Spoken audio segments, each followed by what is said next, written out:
Lisa DeHart here, 3 Minutes with a Maine Guide. And a canoeist wrote in and asked if I could do a segment on putting together a quality baking kit. So that's what I'm going to do. We're not going to bake anything. We're just going to talk about the tools and the gear first, okay? So first of all, what it goes in. So for years, I had a baking kit put together with this yellow York 80. I started it out as a baker before I was a guide. I liked it because I could, in my own little space, not getting in anybody's way, I could put a cutting board on top of the yellow 80. I could kneel on the ground with all the food up off the ground, and I could work and just do my thing. Everything will fit in. This is a tool parachute that I featured on an earlier episode. I have a photograph of that. Everything will fit in there. And of course, all that can go in the top of the standard 30-liter barrel. So I'm going to break this down into just the tools and the gear that you're going to take just for baking, and then the stuff that you're already going to have for working around an open fire, but you're also going to use it to bake. Very important announcement. The camper kitchen, which is the linchpin to all of this, was always difficult to get. But Maine Guide Supply, and I will have the photograph of the website up for a nice long time so you can get this. Go to their website, go into their menu, useful products. The last item in useful products will be a Woody's Dutch oven, which is very similar to this, okay? And I'm going to start doing a series that's going to go into the spring about baking over an open fire. So that's going to be, 3-4 episodes away, because I want to wait till the spring when I can get out there with an open fire. And so if you guys are able to get a Woody's Dutch oven now, by the spring, we'll be baking in it. So good luck on that.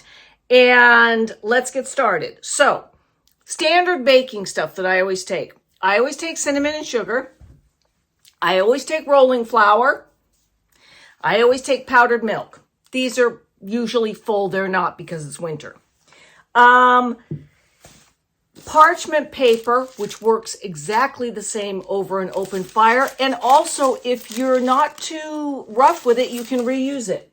Take that, the aluminum foil, and just a simple mixing bowl, spatula. I always get the one with the wooden handle because it's nice and rugged. I've broken so many plastic ones. I don't usually do it because I don't need to, but you can, if you need to, you can take a measuring cup, okay? I'm going to include this in the baking things. This is a nice tool that Cobalt makes, and it's nice for baking, for grabbing the hot camper kitchen and opening and do whatever you have to do, because the jaws don't close like this, they close like this. So I really like that. So I'm going to include that. And that's it. So that's the baking stuff, okay? It's simple. The linchpin to all of it, of course, is the can of Pam, which in a pinch, I use as a rolling pin as well.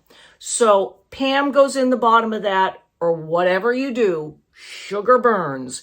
Whatever you do is going to stick to your nice pan. So be generous. Don't forget the Pam. Now we're going to do the tools that are just already on a trip, but you're going to use them for baking.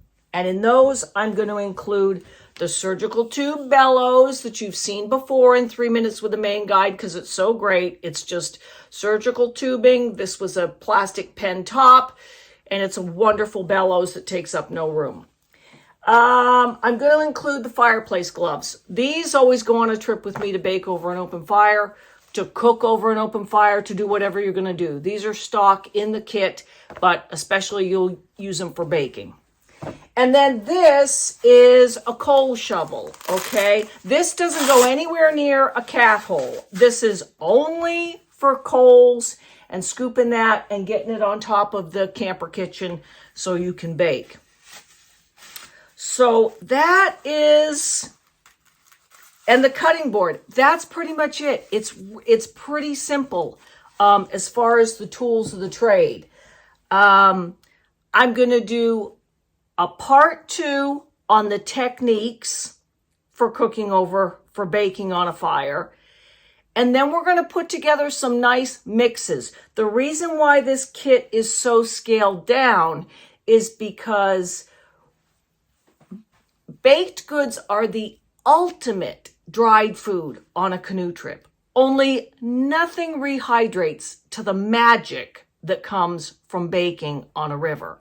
So the reason why this kit can be this scaled down is because all the mixes are already done at home and they're just dumped in here. And then you add the powdered milk or the river water or whatever you're going to do to make something fabulous. So we're going to do a whole series on this because it's just so important, I think, on a river. I'm Lisa DeHart, and you've just spent 3 minutes with a Maine Guide.